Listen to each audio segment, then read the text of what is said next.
Well, thank you for joining us today on this windy day in Brampton. And each week during the campaign, we've announced new platforms, new aspirations for how we can move Brampton forward. When you look at this great city in Brampton, one of the challenges we have is gridlock is suffocating.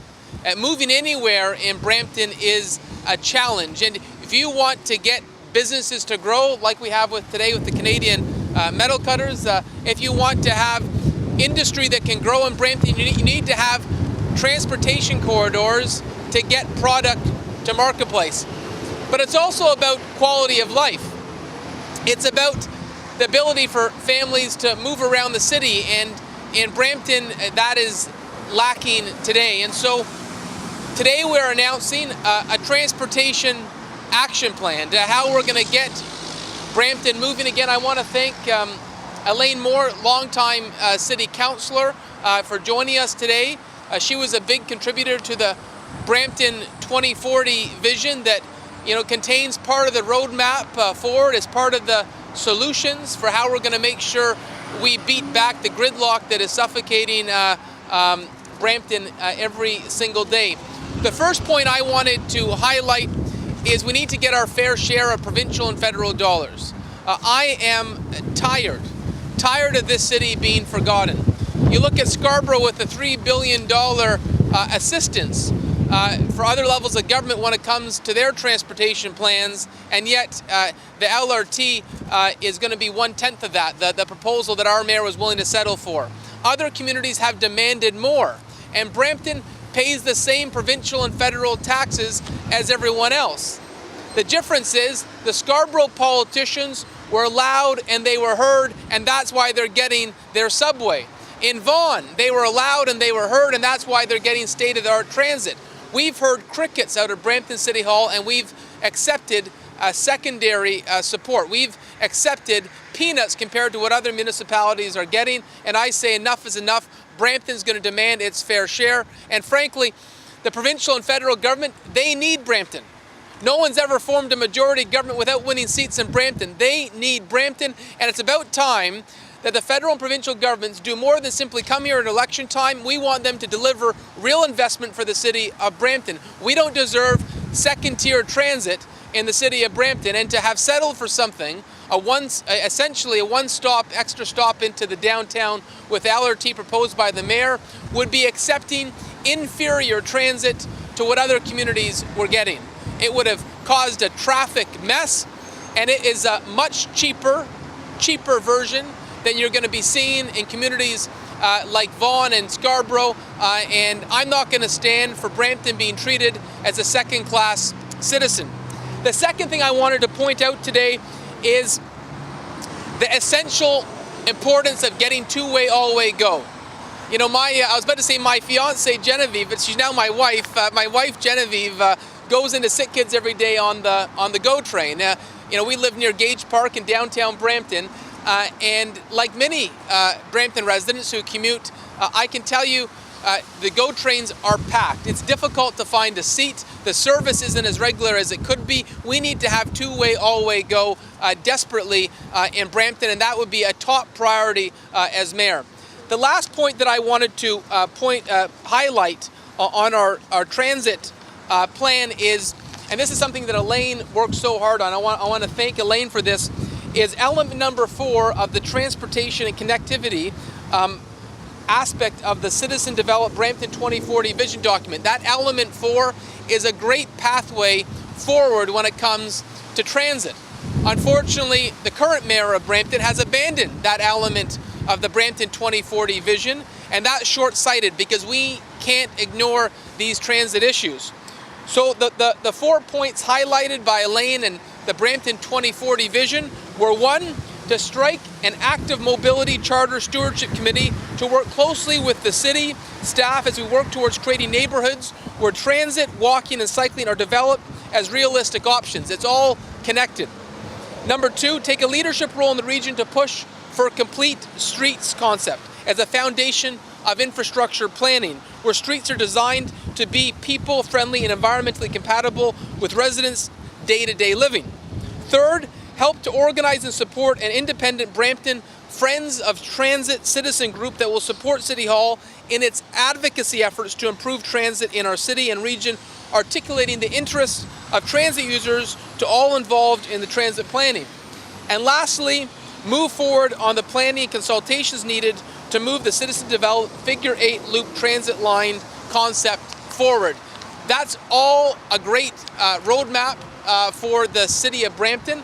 And I'm going to ask Elaine Moore to speak to that aspect of the 2040 vision because it spoke to transit, it spoke to what we can aspire for. And I note in a previous press conference, I spoke about free transit for seniors. I want Brampton to be on the forefront of that. That was also articulated in the Brampton 2040 vision.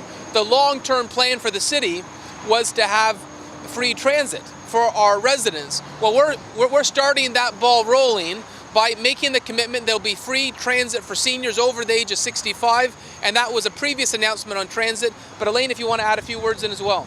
Okay. I just want to speak briefly to the importance of citizen engagement. It is a lot easier for the politicians of any municipality when they are supported by numerous voices from the community when we go to the province and the federal government to advocate for funding.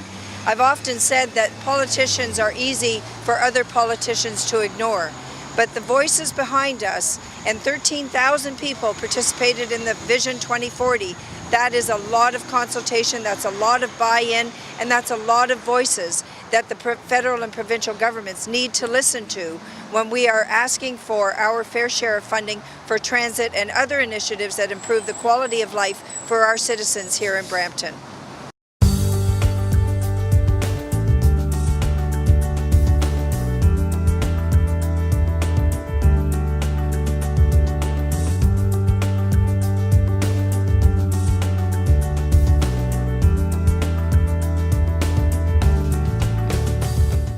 I should note we're also joined by former Councillor John Sanderson, who has been outspoken on the need for Brampton not to accept a cheaper version of transit that other communities are getting, that Brampton needs its fair share, and a reduced transit proposal that would rip up a heritage area in Brampton would be a mistake. And thank you, John, for your advocacy as well.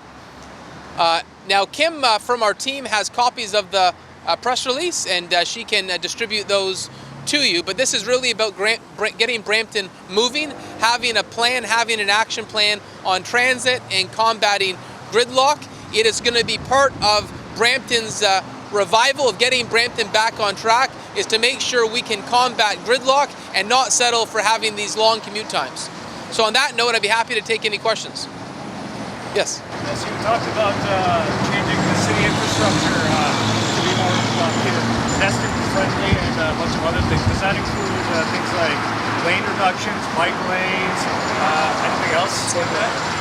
So that's part of the 2040 plan, and to have more alternative versions of transit. I'm not looking at ripping up existing roads. You say lane reductions, but I am looking at having more opportunities for walking and cycling. I think any active, friendly community aspires for that. I know many people have visited Calgary. I admire the fact that they've incorporated a lot of walking and bicycling paths throughout the city. It would certainly be on our agenda. And Elaine, you can add to that too? Yeah. As chair of planning, I can't reinforce the importance of having planning policies that support designing our communities so that they are walkable, so that they are sustainable. The only way you're going to get people out of their cars is if you create an environment where they can walk to shopping, walk to schools, get on their bicycles and bicycle to other locations within the city without putting their lives at risk on roadways that are not friendly for cyclists. What sort of public consultation has occurred leading up to your announcement today? Because I'm wondering how conducive the public is towards, as you say, getting them out of their cars. 2040 vision. Yeah, so the 2040 vision had 13,000 residents engaged. That's an incredibly broad consultation, and that was heard loud and clear by council. That's one of the reasons I say we can't walk away from that document, as the mayor appears to be doing. That document's a roadmap for the city of Brampton. Patrick, you're Yes. about halfway through the campaign. Have you done any internal polling? Do you know where you stand? You know where you feel like you're gaining momentum? We certainly feel like we're gaining momentum every week that goes by. There is an appetite for change. And, you know, obviously campaigns don't talk about numbers, but I will say that we feel very optimistic that there's going to be change in Brampton on October 22nd, that residents in this community, residents throughout Brampton, from Bramalea to the downtown, from North Brampton to South Brampton, there is everywhere I go, door knocking in Huttonville, everywhere I go, I hear people tell me that they want change. They're fed up with crime rates that are skyrocketing. They're fed up with traffic that is suffocating. They are tired of taxes that are now higher than Toronto's. There is a real appetite to see renewed leadership at Brampton City Hall and a mayor who will stand up for the community. Do you feel like there's, because the numbers are so low in the turnout every year, do you feel like there's a reason for that? Are the people cynical of the leadership of the City Hall? I think municipally across Canada there's historically been low voter turnout, but the sense I get is we're going to have a higher voter turnout in Brampton. I'm hopeful. This is our democracy. We should be engaged. We don't have to settle for poor political leadership. We don't need to settle for higher crime rates, more traffic, mismanagement. We can demand better. And the sense I'm getting going around neighborhood to neighborhood is that people are going to show up. I'm hopeful for a high voter turnout this time. You know that Brampton has 70% of visible minority and the whole council, and when you see the current in the council, it's totally up. So what do you think, how you're going to involve that community, and like how you're going to consider their interests? So ultimately, the composition of council will be up to the voters. Voters get to choose the composition of council. What I can tell you is I will strive to make sure that City Hall, the political appointments from City Hall, the mayor's office, reflect the mosaic of the city. This city is a mosaic of the world. I love it. It's beautiful. And I hope the City Hall can better reflect that. I think that is another reason to turn out to be a lower vote. So Exactly. if you can involve that into council and in other like boards, I would say yes, you might improve them. Okay. Yeah. No, thank you. Okay. Well, thank you for joining us today. And if you don't have a copy of the press release, Kimberly, who's right here, give us a wave. Make sure you have a copy. Okay. Thank you so much. Well done.